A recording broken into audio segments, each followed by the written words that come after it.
Hello everybody, this is a tutorial for Tabletop Playground on how to make a simple scriptable button, an object that you can click and have something happen. I'm not going to get into what can happen when you click on it for this tutorial. I'm just going to make it print something to the console, but this is just a basic tutorial for that. So to start, I'm going to go to Object Library.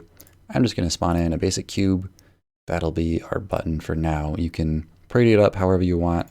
But for functionality, this is all that's necessary. We're going to right click, go to Object Properties, and go to Object Script. Click on that. In the top left hand corner, there's a little file folder.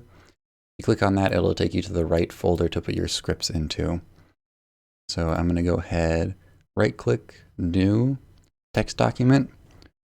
I'm going to call it Simple Button and change the extension to .js because Tabletop Playground uses JavaScript. I'm going to right click and open with Visual Studio Code. You can use any text editing software. This is just what I use. And to start, we're going to make a constant. And at this point, I'll add the disclaimer that I don't know how to code in JavaScript. So a lot of this is taken from the speak and type at the same time. Tutorials given by Tabletop Playground themselves. It's just all kind of mashed together to show you how to make a button. So there might be an easier way of doing this. And if you find that, good for you. You can use that. We're going to do reft object dot on primary action. So this will activate whenever we click R on the cube. That's what Tabletop Playground thinks the primary action is. So we're going to add this listener whenever we click R on it. We're going to create a function. We don't need any parameters right now. And all that we're going to have the button do is say, I have been pressed. That's what our button does for now. This is where you would put all of your code to make your button do various other functionalities. This is all we're doing right now. And that's basically all you need. So we're going to save this and we're going to hop back into Tabletop Playground. We have to reload this page and we can see our script here. We're going to click OK. We have an error. Why do we have an error? Because we do not need it either. That's why I have an error. Okay. We're going to right click and reload scripting. So there shouldn't be any errors. We're going to clear that. Okay.